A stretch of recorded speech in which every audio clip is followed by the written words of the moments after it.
In the rugged mountains of Pakistan, the resurgent Pakistani Taliban are waging a relentless and deadly war against Pakistan's security forces. After the lull of the last few years, since the fall of Kabul and the return of the Taliban, this is now by far the biggest terrorism threat that Pakistan has been facing in over a decade.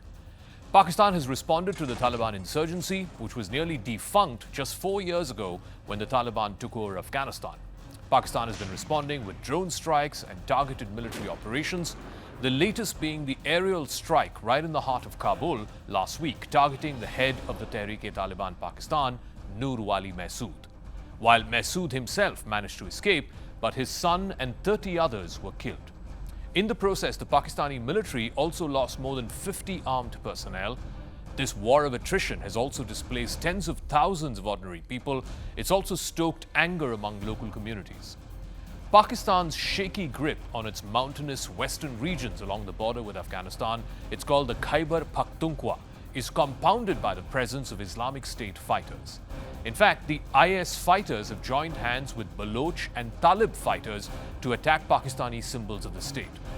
The increasing terror activity has threatened Pakistan's position as a military power in South Asia. In fact, Afghanistan confirmed the latest on Sunday by saying it has killed as many as 58 Pakistani soldiers and wounded more than 30 others in overnight border clashes. In fact, these clashes between the two militaries have intensified following last week's airstrike on Kabul. Zabihullah Mujahid, who is the spokesperson for Afghanistan's Taliban government, has said that a significant amount of Pakistani weapons also fell into the hands of the Afghan forces.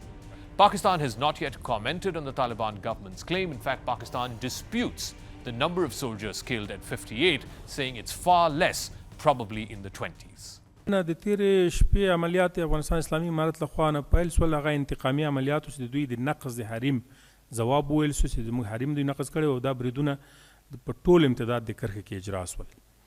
او د موږ د معلوماتو له مخې 100 نه زیاتې پوستې تصرف شوي دي د مجاهدینو لخوا نه او 58 د دوی نظامیان له منځه تللي دي، د 150 په شاوخوا کې ټپیان لري او تر 9 پورې زموږ مجاهدین هم شهیدان شوي دي او 14 نه تر 13 پورې زخمیان لرو او د دوی وسلې او مهمات هم نیول شوي دي په امتداد د کرښې.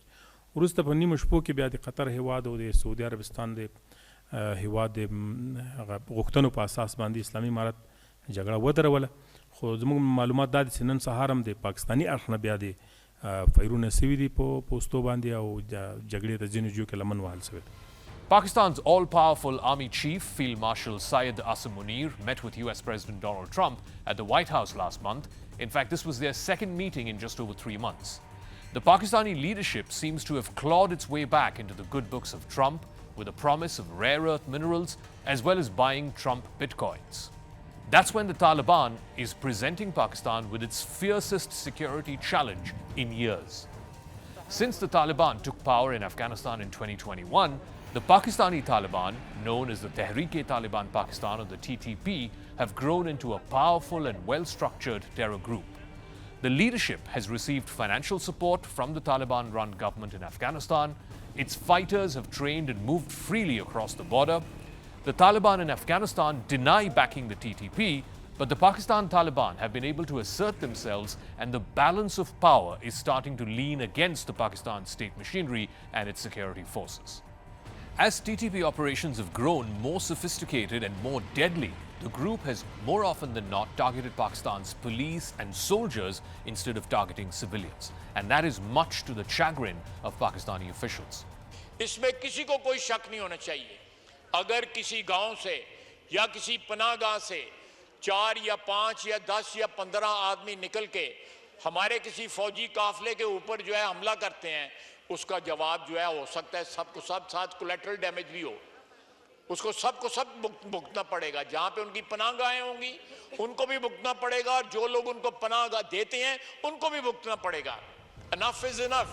Terrorist attacks in Pakistan surged last year to their highest levels since 2015, driven largely by the TTP. This is as per data according to the Pakistan Institute for Peace Studies, which is a regional think tank. The attacks have made Pakistan the second most affected country by terrorism, according to the Global Terrorism Index. In response, the Pakistani military has launched a large-scale offensive this summer in Khyber Pakhtunkhwa, the province that borders Afghanistan, and that's where the Taliban have mostly been operating. Tens of thousands of people have been displaced since the beginning of this year.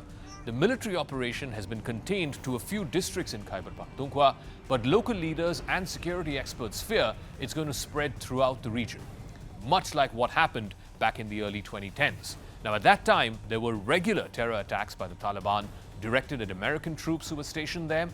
And a fallout of that, the Pakistani soldiers have also lost their lives, becoming collateral damage in the war on terror.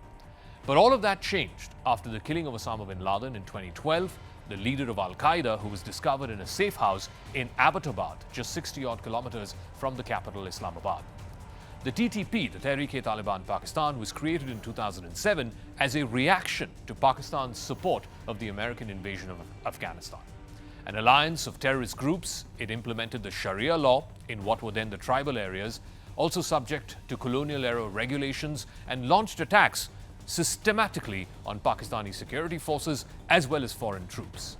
Over the years, the TTP terrorists have indiscriminately targeted universities, religious leaders, civilian groups, including in Pakistan's biggest cities. In Pakistan, government's own estimate, more than 30,000 Pakistanis have been killed in the last 20 years since the creation of the Pakistan Taliban.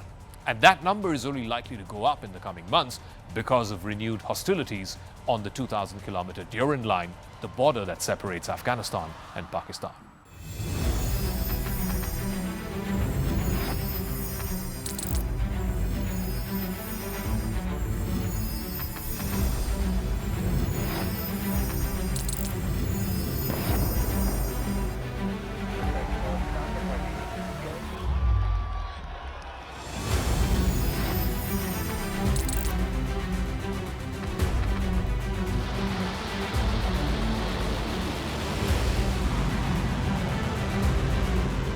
Fighting so long and so hard that they don't know what the they're doing.